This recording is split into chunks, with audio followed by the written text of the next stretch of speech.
Mystics. A Zen Story. Once upon a time, a person went to Gautam Buddha seeking advice on how to control his emotions. The person was struggling with anger and frustration and was looking for a way to manage his emotions better. Buddha smiled and asked him to sit down. He said, "I will tell you a story. Once upon a time, there was a king who ruled a prosperous country. One day, he decided to visit the neighboring kingdom. He had heard that the king of that kingdom was famous for his wisdom. When the king arrived, he was welcomed with great honor. The king of the neighboring kingdom had prepared a grand feast in his honor. During the feast, the king noticed a fly in his soup. He was disgusted and ordered his servant to bring him another bowl of soup. The king of the neighboring kingdom saw this and said, "Your Majesty, please do not be angry. It was just a small fly. It does not matter." The king replied, "I cannot tolerate such things. Even a small fly can ruin my mood." The king of the neighboring kingdom smiled and said, "Your Majesty, allow me to give you a piece of advice. It is not the fly that ruined your mood, but your reaction to it. You have the power to control your emotions. Do not let them control you." The king realized the wisdom in these words and returned to his kingdom. From that day onwards, he started practicing the art of not reacting to situations that would previously trigger his emotions.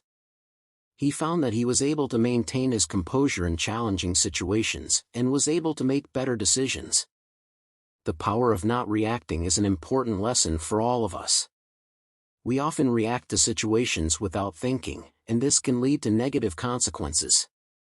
Reacting to situations with anger and frustration can damage our relationships with others and hinder our ability to make clear-headed decisions.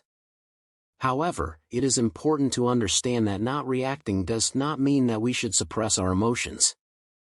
Emotions are a natural part of our human experience, and it is important to acknowledge them.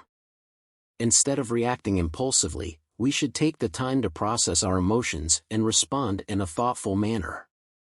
In another part of the world, there lived a young man named Joseph. Joseph was a very emotional person and he often reacted impulsively to situations that upset him. He would get angry and say hurtful things, which would lead to arguments and hurt feelings. One day, Joseph decided to take control of his emotions. He knew that his impulsive reactions were causing more harm than good, and he wanted to change. He started practicing mindfulness and meditation, which helped him become more aware of his thoughts and emotions. He also started practicing the art of not reacting. Whenever he found himself in a situation that would normally trigger his emotions, he would take a step back and take a few deep breaths. He would then assess the situation calmly and respond in a thoughtful manner.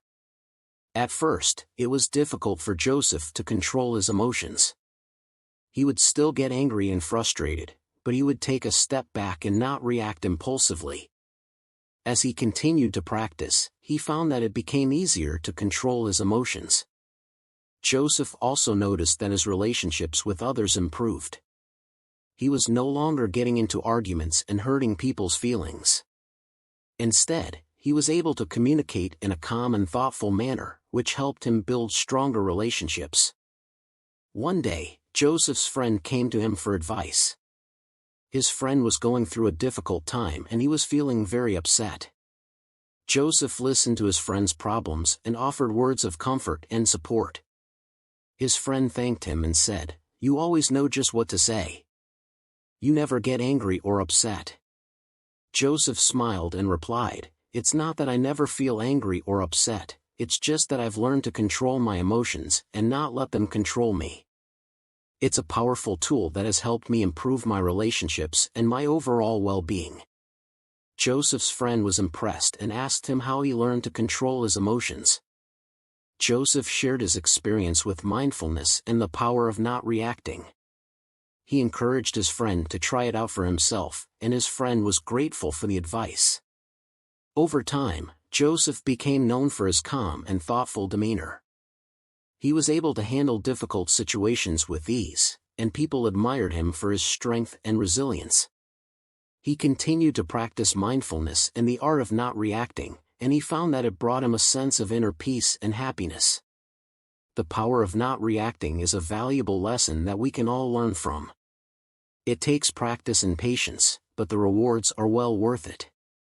By controlling our emotions, we can improve our relationships, make better decisions, and live a more fulfilling life. The moral of the story of the king and Joseph teaches us that we have the power to control our emotions. We may not be able to control what happens to us, but we can control how we react to it. By practicing mindfulness and the art of not reacting, we can learn to control our emotions and respond in a thoughtful manner. It's a powerful tool that can help us improve our relationships, our well-being, and our overall quality of life. So, let us take the time to practice and cultivate this powerful skill, and let it transform our lives for the better. Anger will never disappear so long as thoughts of resentment are cherished in the mind. Anger will disappear just as soon as thoughts of resentment are forgotten. He who holds back rising anger like a rolling chariot, hear my call, a real driver, other people are but holding the reins. Holding on to anger is like drinking poison and expecting the other person to die.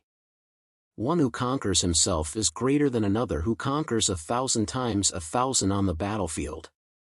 Do not be led by your reactions, be led by your actions. Peace comes from within, do not seek it without. In a controversy, the instant we feel anger, we have already ceased striving for the truth and have begun striving for ourselves. The mind is everything. What you think, you become. You will not be punished for your anger, you will be punished by your anger. The root of suffering is attachment. If you want others to be happy, practice compassion. If you want to be happy, practice compassion. Letting go gives us freedom, and freedom is the only condition for happiness. If in our heart we still cling to anything, anger, anxiety, or possessions, we cannot be free. Better than 1,000 hollow words is one word that brings peace. All that we are is the result of what we have thought. Do not dwell in the past, do not dream of the future, concentrate the mind on the present moment. 3 things cannot be long hidden: the sun, the moon, and the truth.